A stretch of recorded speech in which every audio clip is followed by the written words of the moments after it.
दुनिया की पांचवी सबसे बड़ी अर्थव्यवस्था वाले देश को प्रधानमंत्री नरेंद्र मोदी आगे बढ़ाने की राह पर हैं।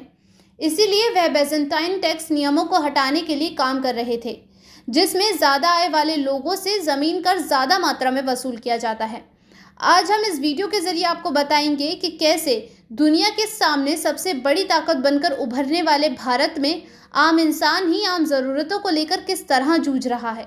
लेकिन वहीं दूसरी तरफ लोगों का एक ऐसा वर्ग भी है जिनका महंगाई बाल भी बांका नहीं कर पा रही है।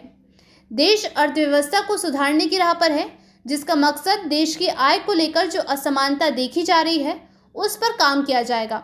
इसी के चलते बढ़ती महंगाई के साथ बढ़ती बेरोजगारी के बीच जो लग्जरी सामान की डिमांड और रोजाना इस्तेमाल होने वाले सामानों की बढ़ती मांग को भी नजरअंदाज नहीं किया जा सकता है।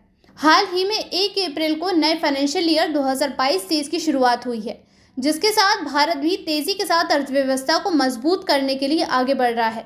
इस पर बहुत से इकोनॉमिस्ट का मानना है कि जब अर्थव्यवस्था अच्छे हालातों में हो तो असमानताओं को अनदेखा कर दिया जाता है, लेकिन इस तरह ये देश के लिए अच्छा नहीं है, क्योंकि देश के विकास का 60% हिस्सा देश में इस्तेमाल होने वाले सामान पर निर्भर करता है। वर्ल्ड अनइक्वालिटी रिपोर्ट 2022 के डेटा की बात करें तो भारत सबसे असमान देशों में से एक है, जिसका कारण एक तरफ बढ़ती गरीबी और दूसरी तरफ एक संपन्न यानी कि डेवलप ग्रुप है। कुछ दिनों पहले ही खबर आई है कि भारत में पहला एप्पल का स्टोर खोला गया है, जिसमें आईफोन खरीदने के लिए लोगों की लंबी लाइन लगी हुई है, जिसकी कीमत 1 लाख रुपए से ऊपर है।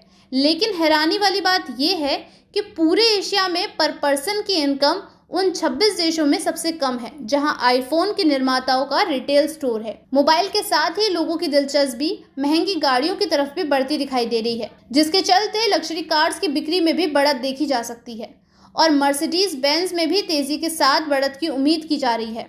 एक सर्वे के मुताबिक 63% भारतीय कंज्यूमर्स बिना जरूरत वाली चीजों पर कम खर्च कर रहे हैं, जबकि 73% ऐसे लोग भी हैं जिनको अपनी आर्थिक स्थिति को लेकर चिंता सताती है, क्योंकि इंसान की बेसिक नीड्स वाली दवाइयां जैसे कि पेन किलर, एंटीबायोटिक्स और जर्म्स कंट्रोल आदि दवाइयों में 12% की बढ़त देखी गई है, जो कि रिकॉर्ड तोड़ बढ़त के तौर पर माना जा रहा है। इसके साथ अस्पतालों के हालातों को देखें तो ऐसे बहुत से लोग हैं जो मुफ्त इलाज करवाने के लिए अस्पतालों में बेड को लेकर दिक्कत उठा रहे हैं। वहीं दूसरी तरफ एक ऐसा वर्ग है जो विलायती ठाठ से एसी वाले कमरे में अपना रेगुलर चेकअप करवाते हैं। इसके अलावा महामारी के बाद से इंसान अब अपने साथ साथ अपने सामान और पालतू जानवरों का भी बीमा करवा रहे हैं, क्योंकि ज़्यादा से ज़्यादा लोग अब अपने लिए ब्रांडेड या कहें तो लग्जरी चीज़ें खरीदना पसंद करते हैं, जो कि उनके लिए स्टेटस सिंबल का काम करता है। चाहे वो अब लंबी चमकदार गाड़ी हो या हाथ में पहनने वाली घड़ी, सब ब्रांडेड ही होता है और इसकी देखरेख के लिए पालतू जानवर से लेकर गाड़ी हर चीज़ का बीमा करवा रहे हैं। लेकिन कम आय वाले या यूँ कहें कि जिनकी पहली और बेसिक ज़रूरत सिर्फ रोटी, कपड़ा और मकान है, वो लोग इनके लिए भी जूझ रहे हैं। महंगाई का सबसे ज़्यादा असर पड़ता है खाने की चीज़ों में। देखा जाए तो एफएमसीजी ने मार्केट में खूब ग्रोथ की है, वहीं प्रोडक्ट्स के रेट्स ने भी तूफानी तेज़ी पकड़ी है, जिसकी वजह से लोगों के लिए किराने का सामान खरीदना मुश्किल हो गया है। लेकिन ज़रूरत की वजह से लोग बड़े पैकेट्स की जगह छोटे पैकेट्स खरीद रहे हैं। इससे पहले छोटे साबुन, नमक, चाय पत्ती जैसी चीज़ों के छोटे पैकेट्स केवल गांव कस्बों में ही ज़्यादा बिकते थे, लेकिन बढ़ती महंगाई के साथ इनकी डिमांड अब शहरों में भी होने लगी है। 10 रुपये, 5 रुपये में बिकने वाले छोटे पैकेट्स की बिक्री कंपनी की ग्रोथ में 5% का उछाल लाई है। वहीं दूसरी तरफ दूध की कीमत भी आसमान छू रही है। इसके अलावा अगर दूसरी बेसिक नीड यानी कि कपड़ों की बात करें तो हर इंसान की जुबान पर कपड़ों के ब्रांड्स के नाम रट चुके हैं। भारतीय बाजार में कपड़ों की मार्केट में 15% की बढ़ोतरी हुई है। हालांकि इनकी बढ़ती ग्रोथ का कारण बिक्री नहीं है, क्योंकि अगर बिक्री की बात करें तो इसमें 3% की गिरावट दर्ज की गई है। पिछले कुछ सालों में कपास में 50% की वृद्धि हुई है, जिसकी वजह से निर्माताओं ने कपड़ों की कीमत में 15 से 20% की बढ़त की है।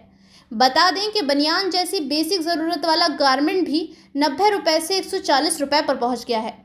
इसके अलावा इंसान की तीसरी सबसे ज़्यादा ज़रूरत वाली चीज़ होती है उसके सर की छत, और अब ये छत बनाना लोगों के लिए मुश्किल और चुनौती भरे कामों में से एक है। गुरुग्राम में एक आवास परियोजना में 3 दिनों के अंदर 1137 लग्जरी अपार्टमेंट बेचे गए हैं, जिनकी कीमत 1 करोड़ रुपए और उससे ज़्यादा थी। इससे आप अंदाजा लगा सकते हैं कि छोटे तबके के लोगों के लिए अब घर लेना कितना मुश्किल हो गया है। इन आंकड़ों से आप समझ सकते हैं कि देश भले ही आगे बढ़ रहा हो या ये कहें कि एक तरफा आगे बढ़ रहा हो, लेकिन देश की रोटी, कपड़ा और मकान की ज़रूरत वाले लोगों का एक समूह अभी भी इन हालातों से लड़ रहा है।